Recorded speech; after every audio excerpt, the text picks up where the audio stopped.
Hello everyone. In this video, I'm going to examine HTTP response header to determine whether a website is using secure cookies or not.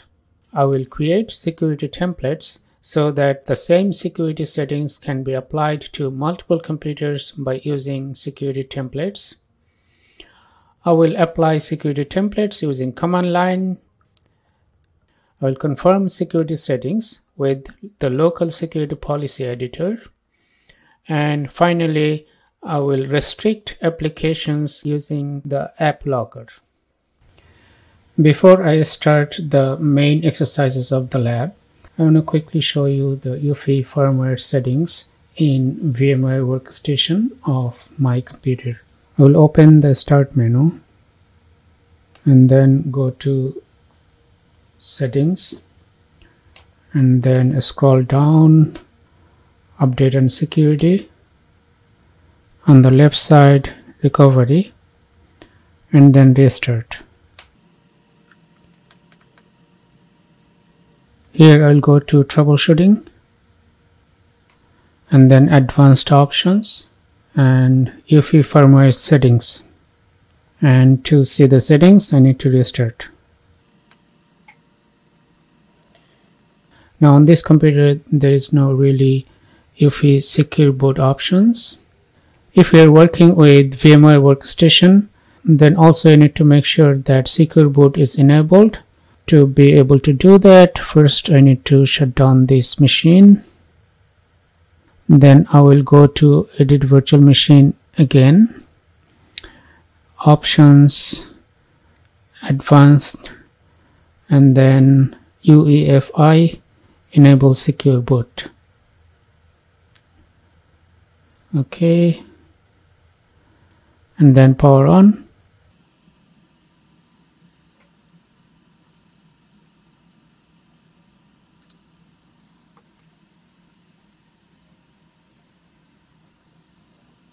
In my case, secure boot was not really an option.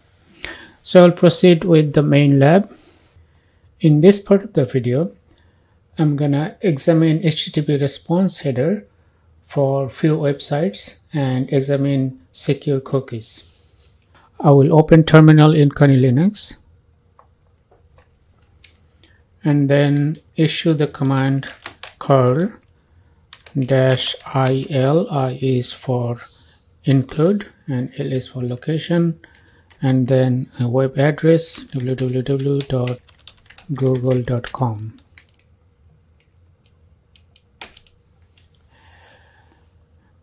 Here you can see that it's using HTTP version 1.1 and there are cookies set and they have expiry date and time.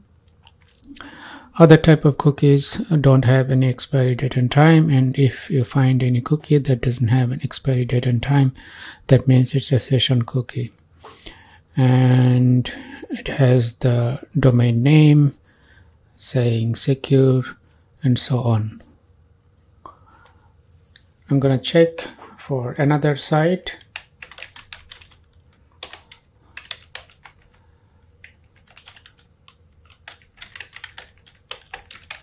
Chase.com, which is a bank website,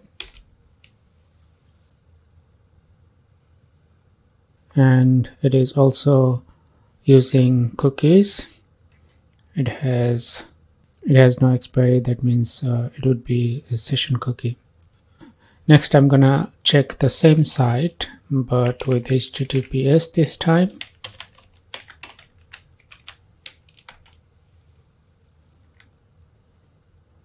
It's also using HTTP version 1.1. It has set cookies without an expiry. That means it's a session cookie. Finally, I'm gonna check Google once again, but this time I'm gonna use HTTPS. It uses HTTP version 2. It has set cookie as before with expiry, and it uses port number 443, that means HTTPS protocol, and so on. Next I'm going to go to Windows machine I will start Internet Explorer.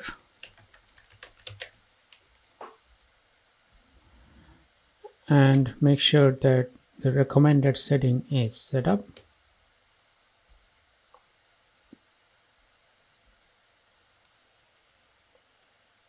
It prompted for Edge download. I will not do it for now. And I will close it. Next, I'm gonna open PowerShell. So I can type in PowerShell in the search bar. And then select Run as Administrator. Now I'm going to use invoke web request command.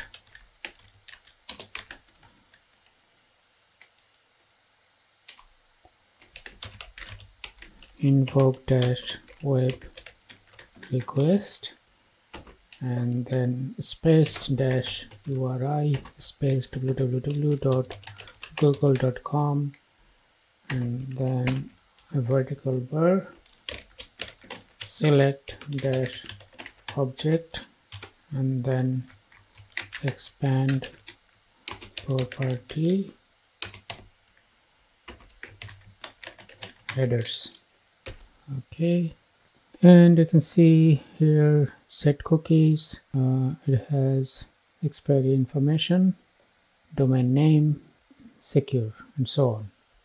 I'm going to issue the same command, but this time I will go chase.com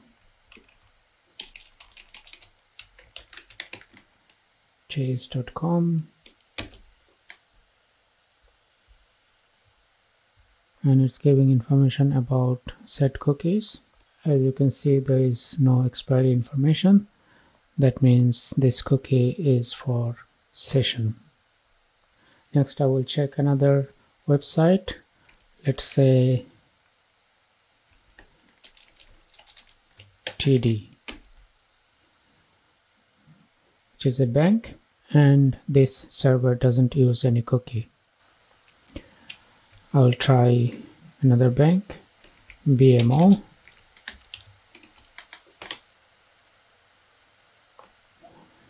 It has cookie information. Also, this is a session cookie. Alright, I will close this. In this part of the video, I'm going to create a security template in Windows 10 machine. First, I will run Microsoft Management Console. So from the start menu, I can type in the search box MMC and select MMC. This will open Microsoft Management Console. I will add a new snap-in. So go to File and then add Remove Snap-in. And then scroll down on the left window and select Security Template.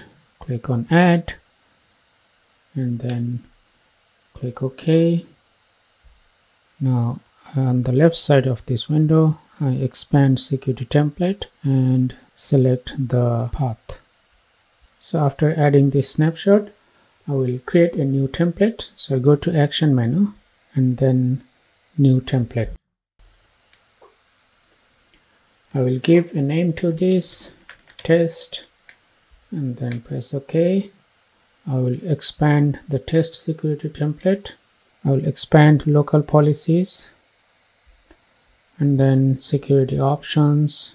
And in the window at the middle, I can see different policies. If I look at the guest account status, this policy has not been defined.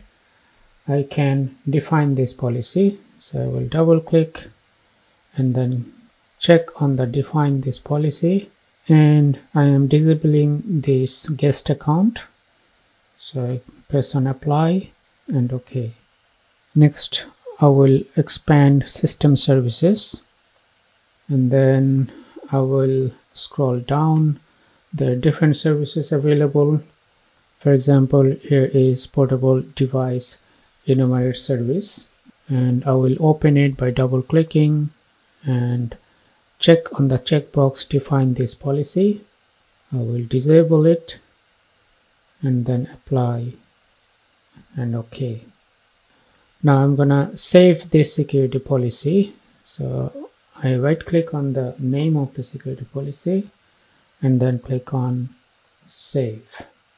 I will save these security policies as a template. So I right click and then save as. I'll save it in the desktop. I'll give it a name, security templates.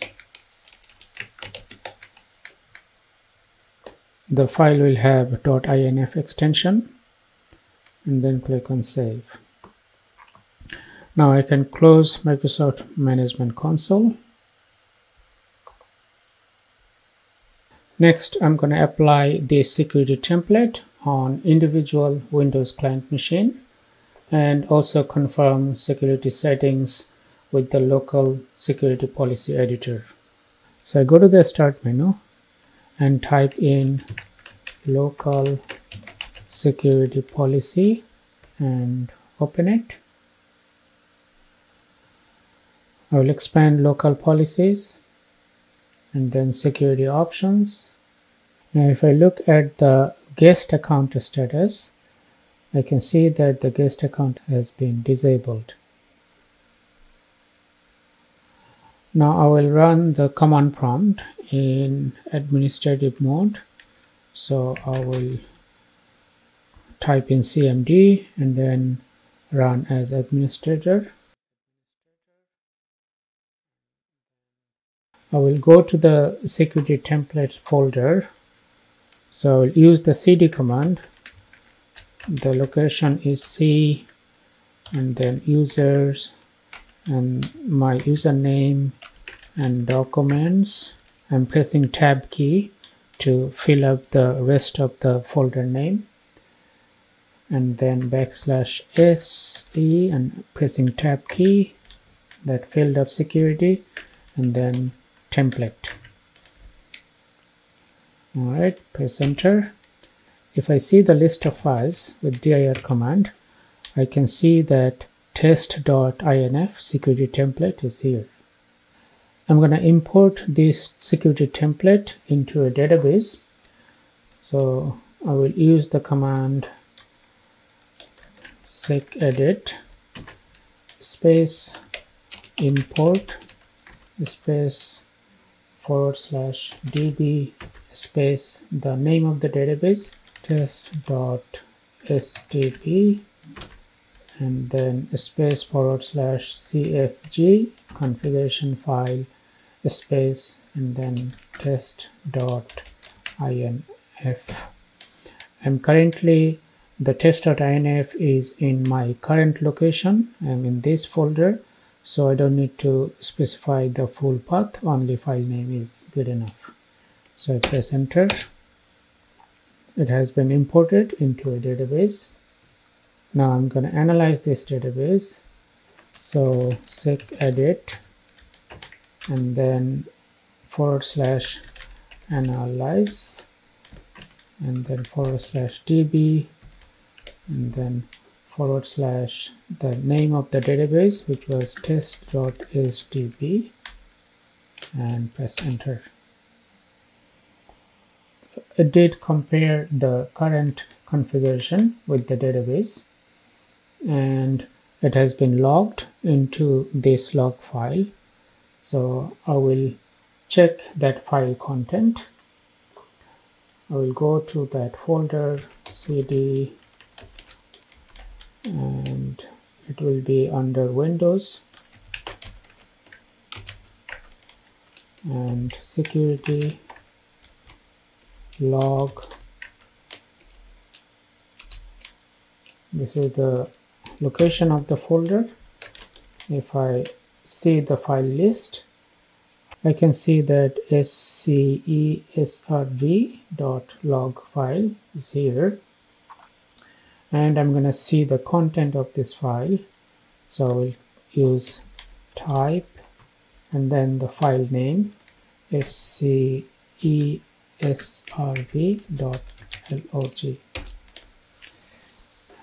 That's showing the content of this file. Okay, after analysis it did create a log file, and I press enter just to go back. Now I'm gonna use sec-edit command to change the current settings on the local machine to match with the database. So we'll use secadit sec-edit space /configure space /db space the name of the database test.sdb and enter. So it did configure the current security from the database test.sdb. I can check the settings by going to local security policy and then local policies, security options, guest account disabled, and so on. I'm using only 1 or 2 policies. You can define as many policies as you need in MMC. Okay,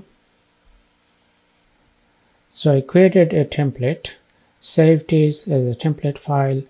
I can copy this template to another computer and then load in that computer to get the same settings as was set in the template. Okay, next I'm going to use app locker for controlling application. So I will close this window.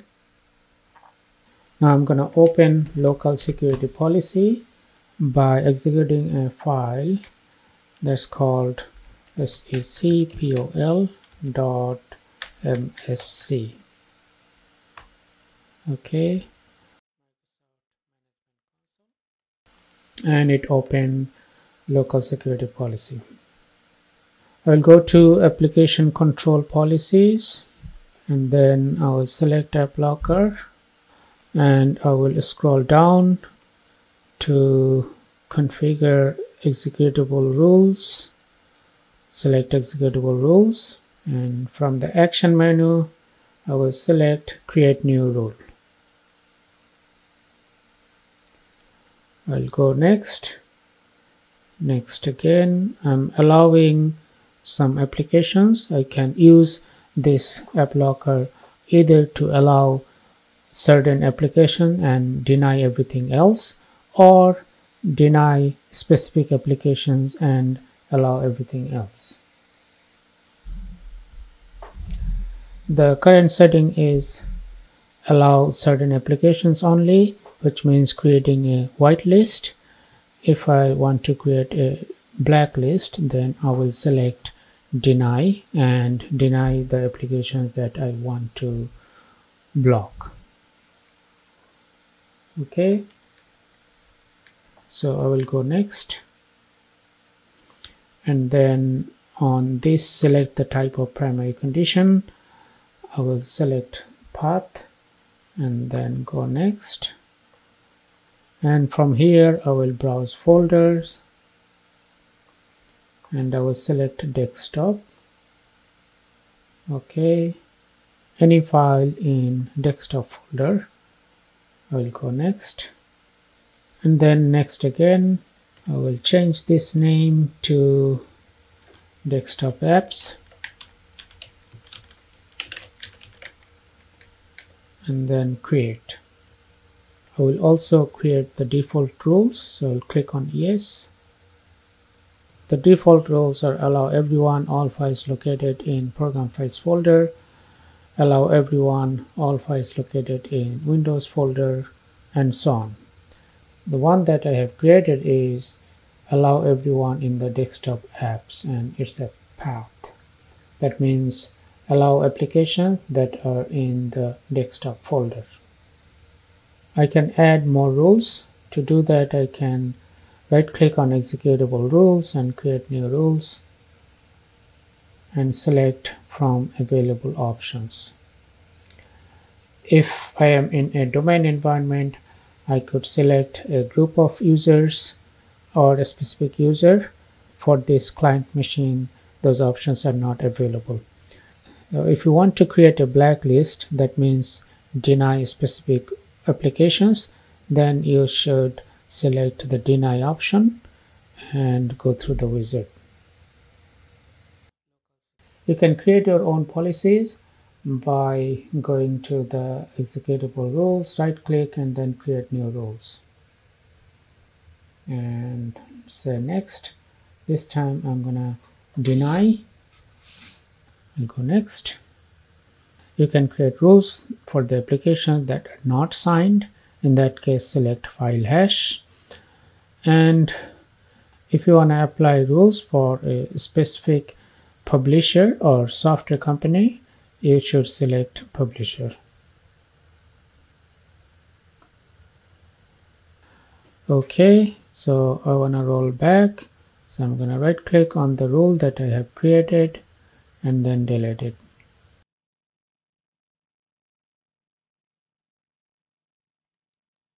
Also, these default rules were created. I'm going to delete those.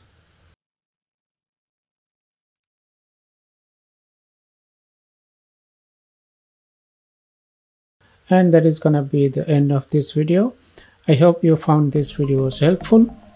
If you would like to receive notifications on future videos, please make sure you subscribe to my channel and set up notifications by tapping on the bell. Thank you for watching.